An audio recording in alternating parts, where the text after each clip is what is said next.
जय महाराष्ट्र मित्रांनो, मी मराठी 45 या चॅनलवरती आपल्या सर्वांचे स्वागत आहे. आजच्या व्हिडिओमध्ये आपण जे NCMC कार्ड आहे त्याबद्दल जे आपल्या व्ह्यूवर्सचे आणि जे काही प्रवासी आहेत सवलतींचा लाभ घेत आहेत महाराष्ट्र राज्य परिवहन महामंडळाच्या बसने, तर त्यांच्यासाठी हा व्हिडिओ आहे. त्यांच्या मनामध्ये काही प्रश्न होते की NCMC कार्ड सुरू झालेलं नाही, नोंदणी सुरू झालेली नाही, तुम्ही फेक व्हिडिओ बनवता, असं काही त्या जणांच्या प्रतिक्रिया आलेल्या होत्या. त्यासोबतच काही ठिकाणी बस डेपोमध्ये जाऊन चौकशी केल्यानंतर सुद्धा काही जणांना अजून नोंदणी सुरू झालेली नाही असं सांगण्यात आलेलं होतं. त्यांच्यासाठी आता एक महाराष्ट्र राज्य मार्ग परिवहन मंडळाने 23 फेब्रुवारी 2026 परिपत्रक काढलेलं आहे, जे की आपल्या टेलिग्राम चॅनलची लिंक डिस्क्रिप्शनमध्ये आहे आणि व्हॉट्सअप ग्रुपची सुद्धा लिंक डिस्क्रिप्शनमध्ये आहे. दोन्ही चॅनलवरती तुम्हाला हे परिपत्रक तिथं मी पाठवलेलं आहे, तिथून तुम्ही हे पाहू शकता. परिपत्रक शासनाने जे 23 फेब्रुवारी 2026 या दिवशी काढलेलं आहे. तर आनंदाची बातमी अशी आहे की प्रत्यक्षरित्या आता NCMC कार्डची जी नोंदणी आहे ती सुरू करण्यात आलेली आहे आणि त्यामध्येच या परिपत्रकामध्ये त्याबद्दलच डिटेल्स माहिती देण्यात आलेली आहे. तर परिपत्रकामध्ये व्यवस्थित त्यांनी डिटेल्समध्ये मेन्शन केलेलं आहे, बघू शकता. 23 फेब्रुवारी 2026 महाराष्ट्र राज्य मार्ग परिवहन महामंडळाच्या म्हणजेच STच्या प्रवासात आता तंत्रज्ञानाची नवी पहाट उगवलेली आहे. रोख व्यवहारांच्या पलीकडे जाऊन आता पारदर्शकता आणि सोयीस्कर सेवा देण्याच्या उद्देशाने ST महामंडळाने NCMC प्रणाली लागू केलेली आहे. तर कार्ड कुठे भेटणार आहे नेमकं हे बघा, त्यांनी मेन्शन केलेलं आहे. सध्या या स्मार्ट कार्डची नोंदणी सुरू झालेली असून, म्हणजे सुरू झालेली आहे ऑलरेडी नोंदणी या कार्डसाठी, आणि प्रत्येक आगारात जे बस आगार आहेत त्या प्रत्येक आगारात व विभागीय कार्यालयात सवलतधारकांनी योग्य ती कागदपत्रे व शुल्क भरून NCMC कार्ड घ्यायचे आहेत असं आवाहन ST महामंडळाने केलेलं आहे. तर ज्यांना काही ज्या व्यक्तींना फेक वाटत होती मी न्यूज दिलेल्या आत्तापर्यंत, तर त्यांच्यासाठी हा व्हिडिओ आहे. शासनाने परिपत्रकसुद्धा काढलेलं आहे, त्यानुसार त्यांनी सांगितलेलं आहे की नोंदणी सुरू झालेली आहे. NCMC कार्ड तुम्हाला घ्यायचं आहे जवळच्या बस आगारात जाऊन. बस आगार कुठला आहे ते तुम्हाला मागच्या व्हिडिओमध्ये मी सांगितलेलेच आहेत, जवळचे बस आगार कसे शोधायचे.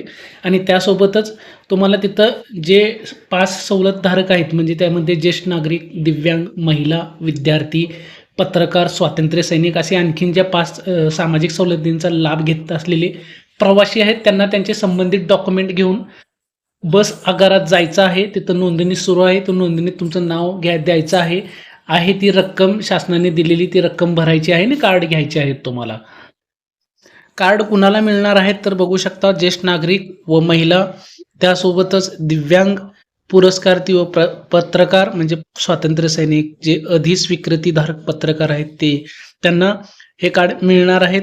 आणि त्यासोबतच आता काही जणांचे प्रश्न आहेत की अगोदरच आम्ही आधार कार्डवरून प्रवास करत होतो, आधार नंबरने आम्हाला प्रवासाच्या पासच्या ज्या सवलती आहेत ते लागू होत्या, ते मिळत होत्या, तर आता हे नवीनच काय काढलेलं आहे शासनानं, तर भ्रष्टाचारावरती आळा घालण्यासाठी शासनाकडून एक महत्त्वाचं पाऊल उचललेलं आहे, जे की खोटे पुरावे दाखवून कंडक्टरला जे सवलती आहेत त्याचा लाभ घेत होते. अनेक लाभार्थी पात्र नसताना सुद्धा या योजनांचा लाभ घेत होते, प्रवासात सवलत मिळत होती त्यांना. त्याच्यावर आळा घालण्यासाठी हे शासनाकडून महत्त्वपूर्ण पाऊल टाकण्यात आलेलं आहे.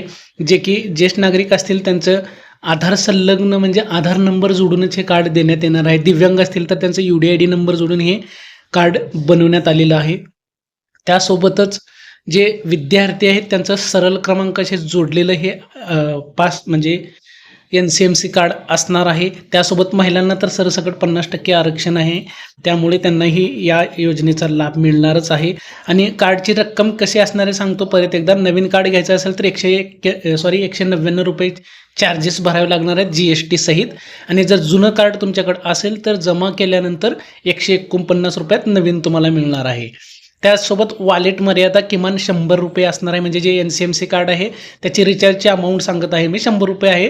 आणि जर तुम्हाला रिचार्ज करायचं असेल तर 50च्या पटीत रिचार्ज करता येणार आहे त्या कार्डचं. म्हणजे 50, 100, 150, 200, 250, 300 असं रिचार्ज करता येणार आहे. आणि रिचार्ज जर करायचं असेल तर कार्डचं त्याच्यासाठी सुविधा काय आहे तर ETIM मशीन, त्यासोबतच अधिकृत संकेतस्थळ जे राज्य परिवहन महामंडळाचं अधिकृत संकेतस्थळ आहे ते, किंवा मोबाईल ॲप किंवा नियुक्त एजंटकडून सुद्धा सहज रिचार्ज करू शकता. आणि यासाठी नवीन नोंदणी आणि कार्डसाठी शासनाकडून जवळपास 3,000 एजंटची अधिकृत नोंदणी करण्यात आलेली आहे.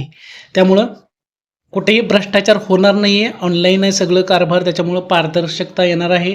कॅशलेस सुविधा प्राप्त होणार आहे प्रवाशांना. तर नक्कीच तुम्हाला या नोंदणीमध्ये सहभागी व्हायचं आहे. जर पास ज्या सामाजिक सवलती आहेत बसच्या त्यांचा जर लाभ घ्यायचा पुढे चालू ठेवायचा असेल तर नोंदणी सुरू झालेली आहे. तुम्हाला नोंदणी करायला काहीच हरकत नाही आहे. तर चॅनलला नवीन नसाल तर लाईक आणि सबस्क्राईब करा. आणि जर तुम्हाला परिपत्रक वगैरे पाहिजे असतील तर जे डिस्क्रिप्शनमध्ये लिंक आहे व्हॉट्सअप चॅनलची आणि टेलिग्राम ग्रुपची तर तिथं तुम्हाला फॉलो करा चॅनलला. तुम्हाला नवीन अपडेट मिळून जात राहतील. धन्यवाद.